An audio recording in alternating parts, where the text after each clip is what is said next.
I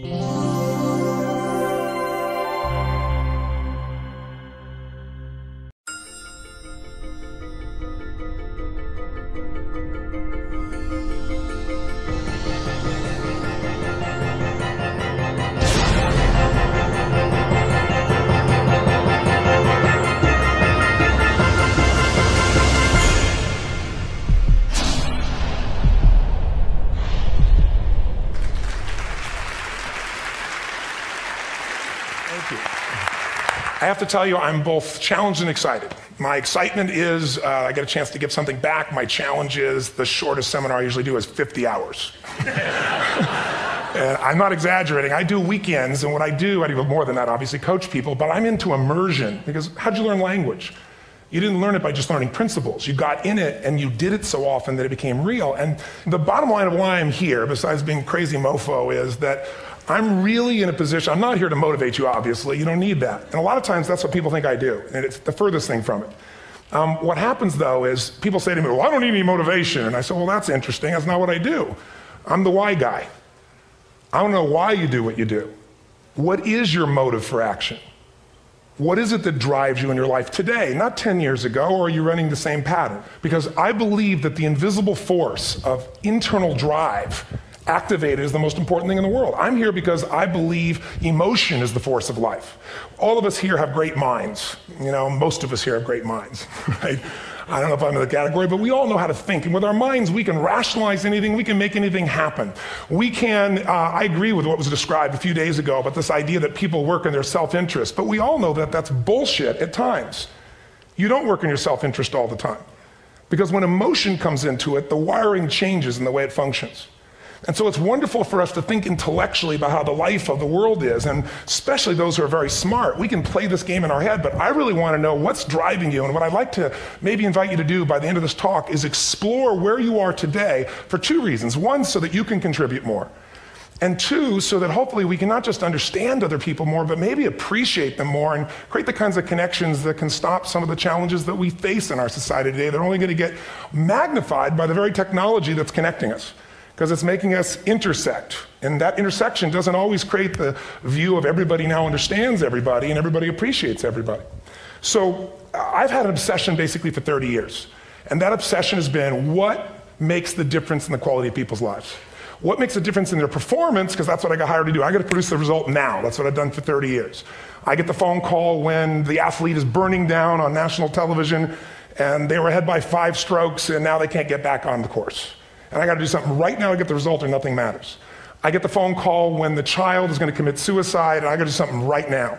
And in 29 years, I'm very grateful to tell you I've never lost one in 29 years. It doesn't mean I won't someday, but I haven't done it. And the reason is an understanding of these human needs that I want to talk to you about. So when I get those calls about performance, that's one thing, like how do you make a change? But also, I'm looking to see what is it that's shaping that person's ability to contribute, to do something beyond themselves. So maybe the real question is, you know, I look at life and say there's 2 master lessons. One is there's the science of achievement, which almost everyone in this room has mastered to an amazing extent. That's how do you take the invisible and make it visible, right? How do you take what you dream about and make it happen, whether it be your business, your contribution to society, money, whatever it is for you, your body, your family.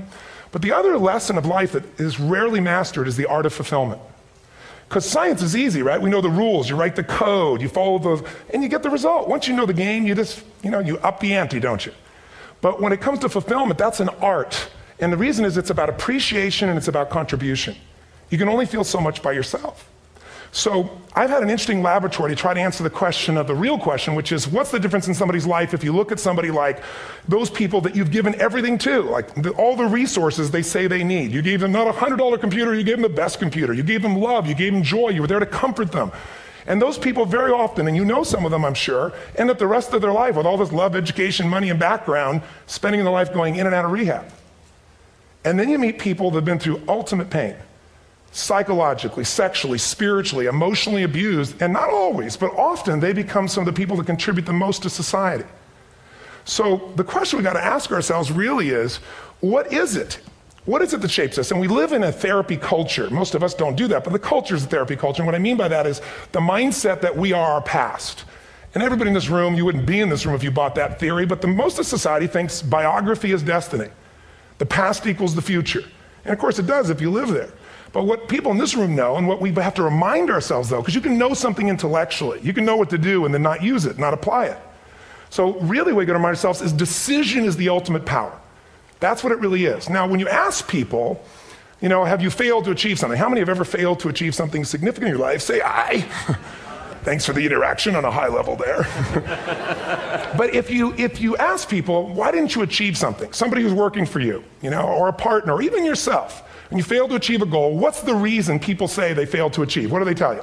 Didn't know enough, didn't have the knowledge, didn't have the money, didn't have the time, didn't have the technology, you know, I didn't have the right manager, didn't have the Supreme Court.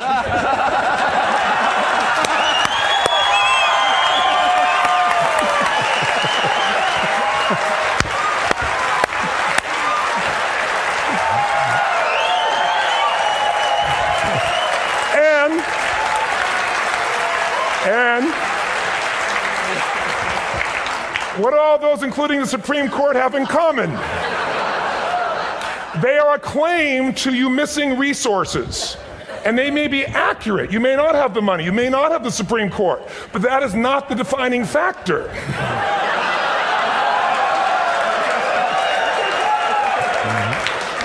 And you correct me if I'm wrong.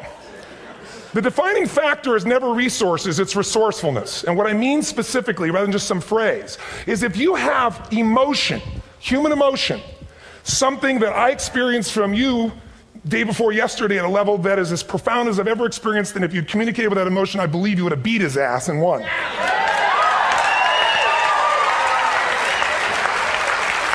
But how easy for me to tell him what he should do. Idiot, Robbins. But I know when we watched a debate at that time, there were emotions that blocked people's ability to get this man's intellect and capacity and the way they came across to some people in that day. Because I know people that wanted to vote in your direction and didn't, and I was upset. But there was emotion that